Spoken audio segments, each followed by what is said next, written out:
Terima kasih kepada moderator. Saya Anderson Anak Ganai daripada Sekolah Kebangsaan Kuala Sigu. Hari ini saya akan membentangkan tentang kolokium yang bertajuk Pengurusan PDPR semasa PKPB dengan tema kurikulum.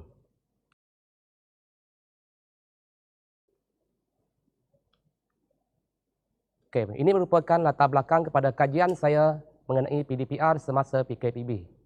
PDPR semasa PKPB ini dilaksanakan kerana gelombang COVID-19 yang ketiga telah melanda negara kita semula. Jadi, dalam kajian ini nanti saya akan bincangkan tentang permasalahan pelaksanaan semasa PDPR dan langkah penyelesaian kepada masalah tersebut. Okey, ini pengenalan dia. KPM telah mengeluarkan surat KPM 100-131 Jilid 4 tentang pemakluman pelaksanaan pengajaran dan pembelajaran di rumah. Jadi semua guru kena berada di sekolah untuk melaksanakan home based learning kepada murid-murid. Bagi sekolah saya, Sekolah Kebangsaan Kuala Sigu, kami melaksanakan PDPR dengan menggunakan cara mencetak lembaran kerja untuk PDPR secara offline dan menggunakan aplikasi WhatsApp bagi yang ada akses internet. Semasa melaksanakan kajian ini, terdapat 4 masalah yang saya kena pasti, iaitu kebanyakan responden adalah buta huruf, kurang fasih berbahasa Melayu, kurang faham dengan metodologi kajian dan standard of procedure itu sendiri. Objektif kajian ini adalah mengenal pasti permasalahan semasa PDPR dan mencari solusi ataupun langkah penyelesaian kepada permasalahan tersebut. Okey, kaedah kajian yang kami gunakan, metodologi adalah kami guna 2 saja, soal selidik dan temu bual. Soal selidik ini saya dan rakan-rakan saya menggunakan item atau set soalan yang menggunakan cara tertutup. Maksudnya satu set soalan yang khas dan standard sudah disediakan kepada semua responden bagi memudahkan mereka menjawab. Untuk temu bual pula, temu bual itu maksud interaksi 2 hala. Untuk temu bual kami menggunakan temu bual berstruktur, iaitu soalan sudah disediakan terlebih dahulu dan semua soalan adalah sama. Okay, berikut merupakan demografik responden untuk pelaksanaan kajian ini. Terdapat 30 orang responden yang merangkumi 10 orang ibu bapa, 10 orang guru dan juga 10 orang murid. Ianya agak sedikit kerana skop kajian ini hanya dilakukan di kawasan sekolah yang dan berdekatan saja. Untuk jantina lelaki bagi murid ada 4 orang, perempuan ada 6 orang. Bagi guru pula ada 7 orang guru lelaki dan 3 orang guru perempuan. Untuk ibu bapa pula ada 6 orang ibu bapa dan 4 orang ibu bapa perempuan. Bagi kategori umur pula, ianya melibatkan murid tahun 2 hingga tahun 6 saja. Tahun 1 tak dapat dihubungi dan juga mereka agak susah untuk melakukan kajian ini.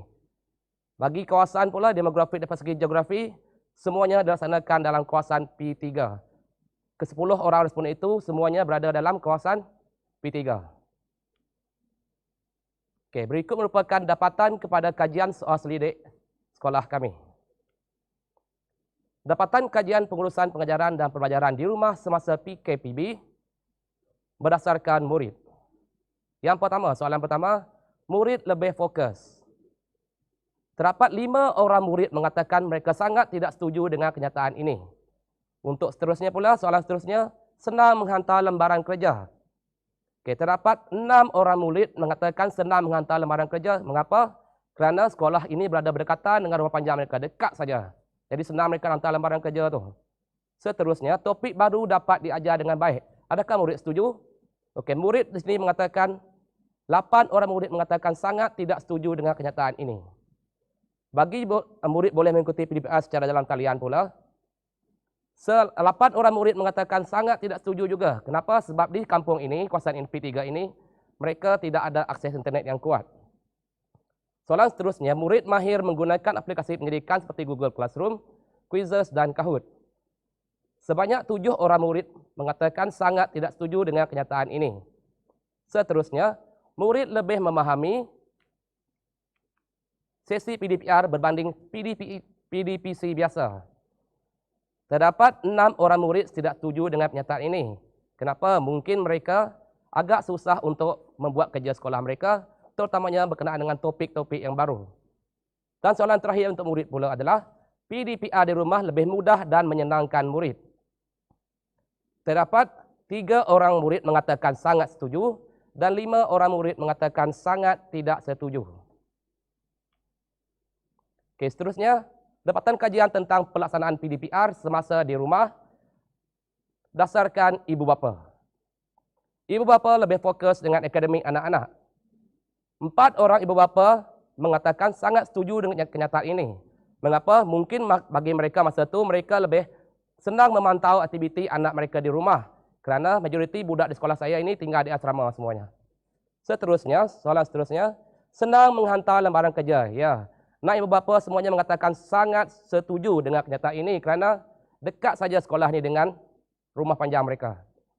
Seterusnya, nota tentang topik baru yang diberikan oleh guru itu sangat senang dipahami oleh murid ataupun ibu bapa. 4 ibu bapa kata tidak pasti. 4 lagi mengatakan sangat setuju.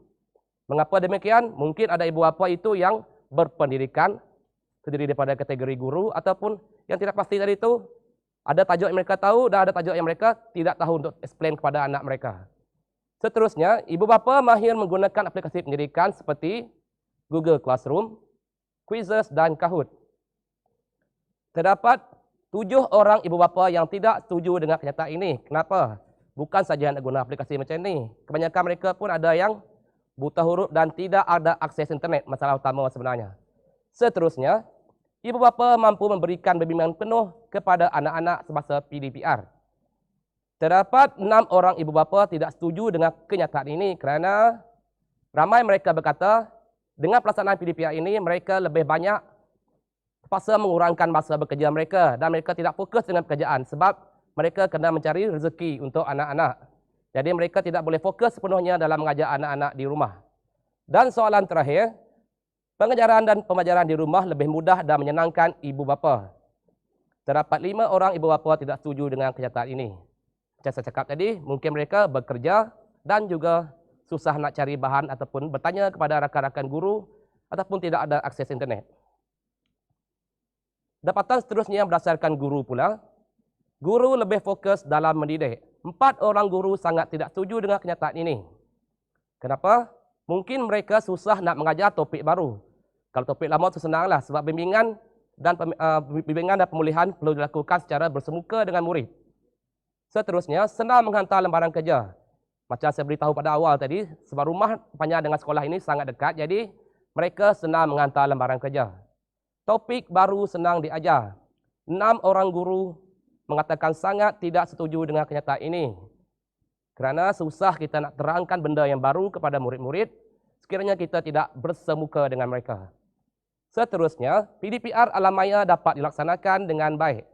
8 orang guru mengatakan sangat tidak setuju kerana susah mendapat akses internet di sekolah kami kerana kawasan P3 dan kebanyakan ibu bapa juga ada yang bekerja di kem kayu balak dan tak dapat dihubungi semasa PDPR ini.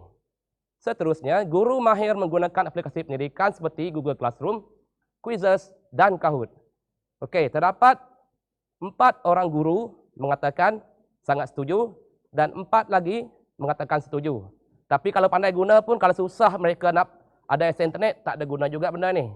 Jadi memang suka nak dilaksanakanlah. Seterusnya, guru dapat memberikan bimbingan penuh kepada murid. 6 orang guru mengatakan sangat tidak setuju dengan kenyataan ini. Adalah amat sukar bagi kita guru untuk melakukan proses bimbingan sekiranya kita tidak bersemuka dengan murid-murid. Walaupun kita hanya menerangkan menggunakan nota yang lebih cantik ataupun bagi nota yang lebih interaktif kepada murid, agak sukar untuk kita lakukan semua itu. Soalan seterusnya, soalan yang terakhir, pengajaran dan pelajaran di rumah lebih mudah dan menyenangkan guru. 4 orang guru mengatakan tidak setuju kerana memang sukar kita nak bagi PDPR di rumah dengan hanya berbekalkan lembaran kerja saja. Okey, ini merupakan dapatan kajian temu bual pula. Dapatan temu bual, adakah anda tahu atau sedar tentang pengajaran dan pelajaran di rumah? Semua responden 30 orang mengatakan tahu. Kenapa? Sebab media massa selalu hebahkan di televisyen, radio, media sosial. Dan soalan yang kedua, adakah anda bersetuju dengan pelaksanaan PDPR? 60% guru mengatakan tidak. Kenapa? Sebab mereka nak mengajar secara bersemuka. Ibu bapa pula 90% mengatakan setuju. Ibu bapa sini mengatakan setuju bukan apa, sebab mereka nak anak-anak mereka terus mendapat pendidikan seperti biasa, walaupun agak sukar. Begitu juga dengan murid. Murid-murid sangat teruja dengan PDPR ini, dan 10 orang murid mengatakan setuju dengan kenyataan ini. Apakah perasaan anda bila mendapat tahu tentang PDPR? Guru 6 orang kecewa. Ibu bapa 4 kecewa, 4 bercampur baur. Manakala murid 100% gembira. Mereka macam teruja dengan benda ini sebab walaupun tak berada di sekolah, mereka masih dapat belajar seperti biasa. Macam dekat luar negara lah, homeschooling orang cakap. Seterusnya, bagaimanakah cara sekolah anda melaksanakan PDPR? Sekolah kami, Sekolah Sigu, menggunakan lembaran kerja dan aplikasi WhatsApp untuk ibu bapa yang ada akses internet. Seterusnya, bagaimanakah cara anda memberi sokongan kepada PDPR agar dapat dijalankan dengan lebih berkesan? Respon ibu bapa, membantu dan membimbing anak. 8 orang mengatakan macam tu. Respon guru pula, menyediakan lembaran kerja. 4 orang. Dapatan temu bual pula untuk kekangan utama bagi menjalankan PDPR. Ibu bapa mengatakan gangguan luar. Gangguan luar sini maksudnya mereka terpaksa bekerja dan terpaksa menggunakan masa mereka yang ada, yang terhad tu untuk ajar anak mereka semula. Tu gangguan luar lah. Kadang-kadang ada anak-anak ni semasa mereka tengah buat kerja ni, ada kawan-kawan yang tak bersekolah tu ajak mereka main. Mereka pun bermain juga. Tu gangguan luar dia lah. Respon murid pula, 6 orang murid mengatakan gangguan masalah mereka semasa PDPR ini adalah tiada rakan bimbingan. Tiada bimbingan. Macam dekat sekolah mereka ada guru bimbing mereka. Bagi guru pula, guru tiada capaian internet untuk murid. Mereka sukar untuk menghubungi murid-murid yang tidak berada di rumah panjang itu. Okey, solusi atau permasalahan kepada permasalahan dan kekangan tadi ini. Yang pertama, guru perlu sentiasa mengingati dan menasihati ibu bapa agar lebih mengambil berat pelajaran anak-anak. Jangan hanya tengok saja, mereka kena pantau betul-betul anak mereka walaupun masa mereka sibuk. Yang kedua pula, tuan rumah ataupun ketua kampung mereka itu boleh memohon kepada bantuan pada yang berhormat bagi menyediakan kemudahan internet agar PDPC online dapat dijalankan dengan lebih berkesan. Mereka juga dapat gunakan aplikasi macam Quizizz dan Kahoot kalau ada internet yang kuat. Yang ketiga pula, menyediakan nota atau sumber yang menarik kepada murid. Kalau kita bagi nota ringkas macam biasa saja, murid-murid tidak akan tertarik untuk membaca itu. Terutamanya berkenaan dengan topik baru yang kita nak ajar. Yang keempat pula, membuat rakaman video untuk mengajar topik baru. Kemudian, kita pinjamkan laptop Malaysia kepada ibu bapa atau murid itu. Kenapa pinjamkan? Sebab bukan semua ibu bapa di kampung ada kemudahan ataupun peranti internet, peranti telefon ataupun komputer. Jadi kita boleh pinjamkan, sediakan satu surat bagi mereka tengok video yang kita tunjuk ajar topik baru tadi itu. Dan yang terakhir, memohon kepada pihak yang berwajib untuk pembukaan sekolah bagi kawasan zon hijau. Ini yang paling utama sebenarnya. So, macam Sarawak dan sekolah saya tu, memang kawasan tu tak pernah ada kes COVID sepanjang diperkenalkan dulu. Jadi kita boleh bukalah sebab kawasan zon hijau. Okey, kesimpulannya, pelaksanaan PDPR semasa PKPB ini perlu mendapat kerjasama daripada semua guru, ibu bapa dan juga murid-murid. Permasalahan dan kekangan ini dapat diatasi oleh kita sekiranya guru-guru dan ibu bapa memberikan komitmen yang tinggi kepada PDPR ini. Semoga dengan kerja ini, saya dapat membantu serba sedikit pada rakan-rakan guru yang menghadapi masalah semasa PDPR.